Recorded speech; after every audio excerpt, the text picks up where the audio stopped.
لما وصلت اتفاجأت إنهم ملمومين حوالين شوال، ولما بصيت في الشوال لقيت إن اللي جوا الشوال دي جثة.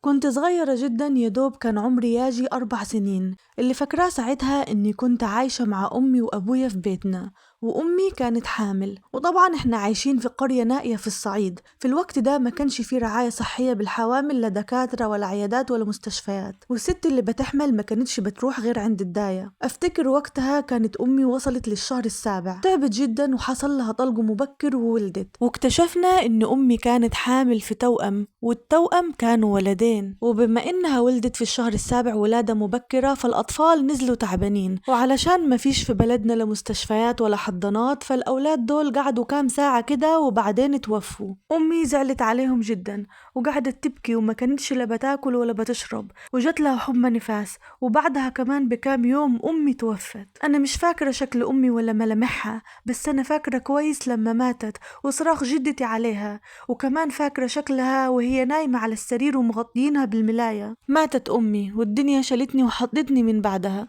وطبعا أبويا بعدها بكام شهر اتجوز، وفضلت أنا عايشة ما بين أبويا ومراته وجدتي أمي. الحياة في القرية عندنا كانت قاسية وصعبة، والكل لازم يشتغل، ستات ورجالة، حتى العيال الصغيرة. أفتكر وصل وقتها عمري 7 سنين. كنت كل يوم ساعة العصاري بروح أرعى الغنم مع خالي، يعني كنا بنروح نطلع الغنم من الزريبة وبنسيبها تاكل من الشجر والحشيش اللي حوالين الترعة، وطبعا كنا بنرعاها، يعني بنخلي بالنا منها. وفي يوم كنت قاعدة كالعادة برعى الغنم حوالين الترعة، اتفاجأت بصوت صراخ وزعيق والناس عمالة تجري ناحية الترعة. طلعت وراهم جري علشان أشوف في إيه، ولما وصلت اتفاجأت إنهم ملمومين حوالين شوال، ولما بصيت في الشوال لقيت إن اللي جوا الشوال دي جثة، وكانت رجليها باينة ومكشوفة، بس كانت إيديها متربطة. الناس جابوا لها بطانية علشان يستروها. أفتكر بعدها بشوية جم الغفر وشالوا الجثة دي وأخدوها على بيت العمدة. بعدها بشوية لقينا البلد اتملت برجال الشرطة وبعربيات البوليس.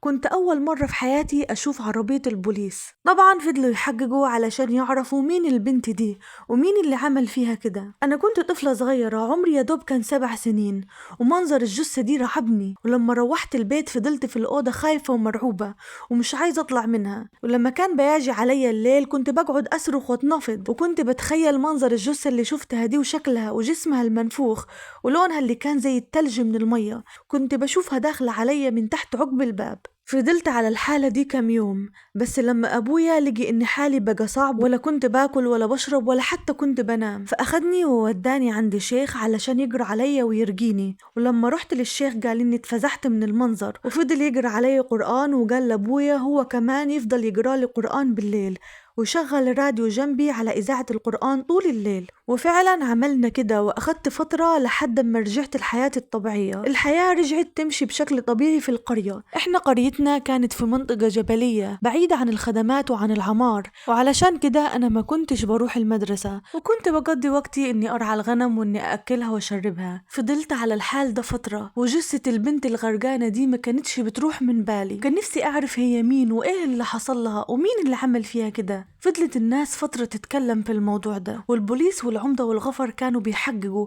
لحد ما عرفوا هي مين ومين اللي عمل فيها كده. وكانت الصدمة والمصيبة الكبيرة لما تعرفت حكايتها. الجثة دي كانت لبنت شابة عندها 20 سنة، وكانت ساكنة في بلد بعيدة عنينا بشوية. والكارثة الأكبر إن اللي عملوا فيها كده أخواتها، والسبب بقى كان أعجب وأغرب. البنت دي كانت بنت يتيمة، أمها وأبوها متوفيين، وكانت عايشة مع أخوها وزوجته. كانت بنت جميلة وعاقلة ومحبوبة من كل الجيران والأهل، والكل بيشهد بجمالها وأخلاقها. بس جمالها ومحبة الناس ليها دي خلوا مرات أخوها تغير منها، والحقد والغل يملوا قلبها من ناحيتها. ففكرت إزاي إنها تشيلها من قدامها علشان تتخلص منها للأبد. البنت دي كانت شخصية اجتماعية وبتحب تهزر وتتكلم مع كل الناس بعفوية، وكانت يعني بتقعد تهزر مع أولاد الجيران، وكانت بتعتبرهم زي إخواتها. ولكن مرات أخوها استغلت ده ضدها، وفضلت تطلع عليها كلام يمس تنسي شرفها وإنها على علاقة بالشباب دول لحد ما سوقت سمعتها والكلام كتر عليها في القرية عندهم. بس مرات أخوها ما اكتفتش بكده وبس، فضلت تملى دماغ جوزها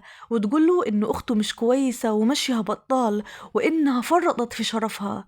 أخوها طبعا الدم غلي في عروقه، فاتفق مع أخوه التاني إنهم يتخلصوا من البنت دي علشان يغسلوا شرفهم. وبالفعل اتفقوا في يوم وفضلوا يضربوها لحد ما ماتت، وبعدين ربطوها وحطوها في الشوال ورموها في الترعة. بس لما الشرطة لقوا الجثة وكشفوا عليها اتضح إن البنت دي مظلومة وشريفة، لدرجة إن الناس بتقول إن أخوها لما الضابط بيحقق معاه وسأله وقال له أنت قتلت أختك ليه؟ قال له يا باشا ده فرع مايل ولازم يتقطع. قام الضابط ضربه بالقلم وقال له اخرس، أختك شريفة، انت الفرع المايل. وطبعا في وقتها اتحكم عليه هو واخوه وقضى اجمل سنين عمره في السجن خلف القضبان. حكاية البنت دي فضلت معلمة فيا لحد ما كبرت، ولحد الان قصتها وحكايتها ما بتروحش من بالي. كنت حاسة بيها وبكم الظلم والقهر اللي تعرضت له واللي شافته في حياتها، ولاني انا كنت يتيمة الام وهي كمان كانت يتيمة الام، وعارفة ان اللي من غير ام حاله يغم. لحد هنا وخلصت حكايتنا، بس لسه معانا حكايات تانية كتير. لو حبيتوا تتابعوها معانا ياريت تشتركوا في القناة وتفعلوا زر الجرس علشان يوصلكم كل جديد. والسلام عليكم ورحمة الله وبركاته.